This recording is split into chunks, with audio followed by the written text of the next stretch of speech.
Good Thursday, everyone, and welcome to this edition of Conversations Daily News. I'm your host, Cyrus Webb. Glad you all could join us once again. Well, we made it over the hump, and we're in the home stretch toward the weekend. We, of course, have your news headlines coming up on this Thursday. We have the truth of the day with Mary Ellen Ciganovich, and in today's entertainment spotlight, you're being part of my conversation with Cindy Walker, the director for Xbox Platform and Console Marketing. Enjoy today's broadcast. For Conversations Daily News, I'm Cyrus Webb with their Thursday headlines. In international news, pure business at Biden-Putin summit, no hugs, no brickbats.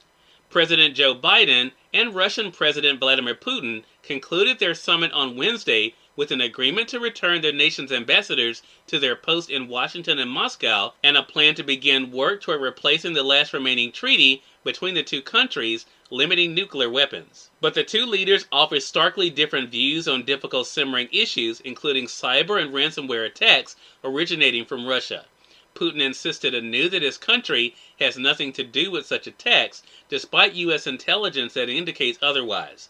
Biden, meanwhile, said that he made clear to Putin that if Russia crossed certain red lines, including going after major American infrastructure, his administration would respond and the consequences of that would be devastating. Will Putin change his behavior? Biden was asked at a post-summit news conference.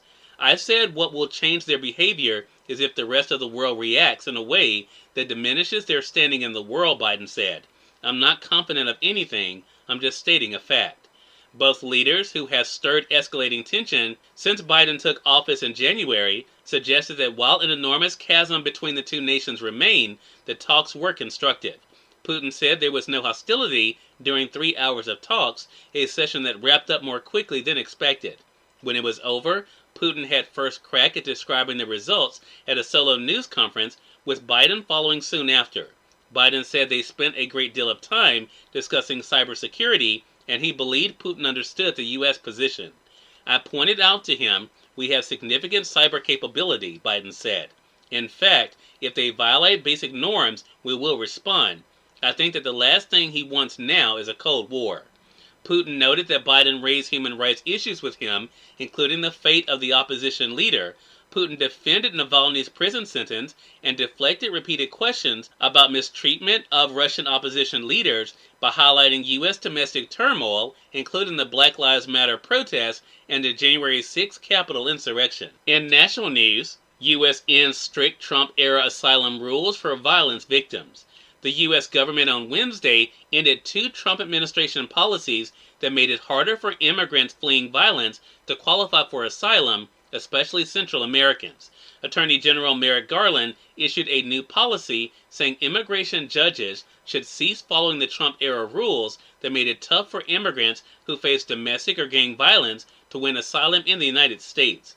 The move could make it easier for them to win their cases for humanitarian protection and was widely celebrated by immigrant advocates. Garland said he was making the changes after President Joe Biden ordered his office and the Department of Homeland Security to draft rules addressing complex issues in immigration law about groups of people who should qualify for asylum. In more national news, vaccine effort turns into slog as infectious variant spreads. As cases tumble and states reopen, the potential final stage in the U.S. campaign to vanquish COVID-19 is turning into a slog, with a worrisome variant gaining a bigger foothold and lotteries and other prizes failing to persuade some Americans to get vaccinated. While 2 of the states slammed hardest by the disaster, California and New York, celebrated their reopenings this week with fireworks and a multi-million-dollar drawing, hospitalizations in parts of Missouri are surging and cases are sharply rising in Texas, illustrating the challenges the country faces this summer. One major concern is the highly contagious and potentially more severe Delta variant of the coronavirus that originated in India. While health officials say the vaccines are effective against it, the fear is that it will lead to outbreaks in states with lower vaccination rates. In business news, Fed sees faster time frame for rate hikes as inflation rises. The Federal Reserve signaled Wednesday that it may act sooner than previously planned to start dialing back the low interest rate policies that have helped fuel a swift rebound from the pandemic recession, but have also coincided with rising inflation. Those purchases have been intended to hold down long-term loan rates to encourage borrowing. And finally, in more business news, Stocks fell on Wall Street and bond yields rose Wednesday after Federal Reserve officials signaled they may start easing off the accelerator on their massive support for the economy earlier than previously thought.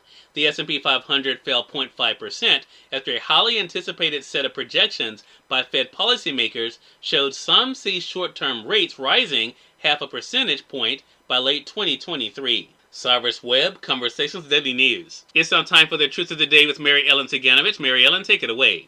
Hi, I'm Mary Ellen with your Truth of the Day. Aggression masks your fears.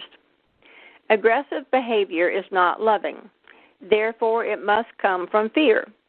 So when you find yourself becoming aggressive, stop and ask yourself, what fear am I dealing with right now? Are you fearful over your job, money, or any other financial worries? Are you fearful your relationship is breaking up, or you want to break it up and you don't know how to go about it?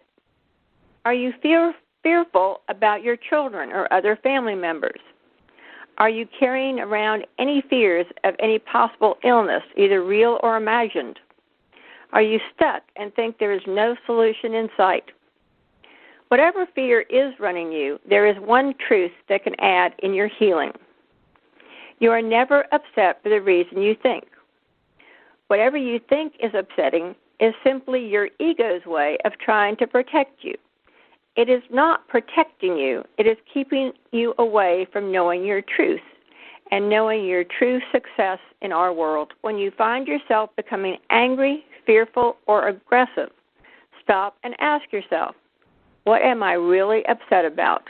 And remember, enjoy the day. Cindy Walker from Xbox is featured in today's Entertainment Spotlight. We're here on Conversations Daily News.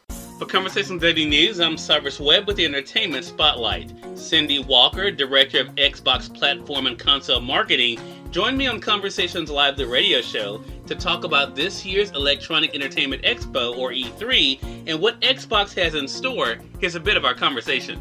What was new this year for E3 for you guys? Well, for the first time ever, we actually did a joint showcase.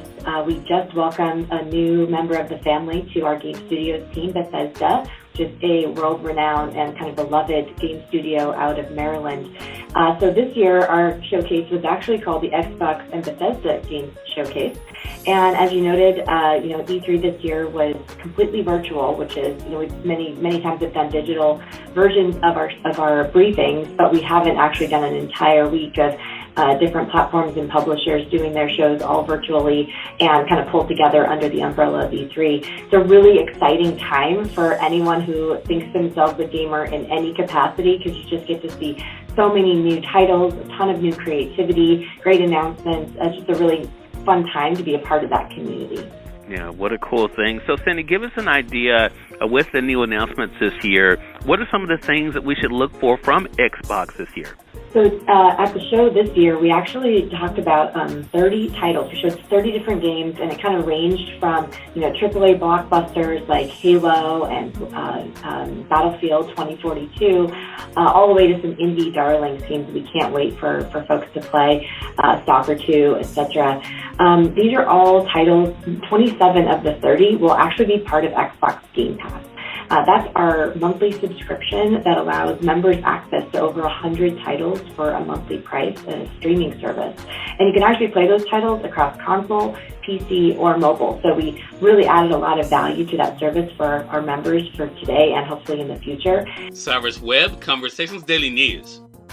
We thank you all for tuning in to this edition of Conversations Daily News. We'll be back with you guys on tomorrow to wrap up this week. Until then, I'm your host, Cyrus Webb, saying as always, enjoy your day, enjoy your life, enjoy your world. Thank you all for choosing Conversations Daily News today. Let's make today amazing. Take care.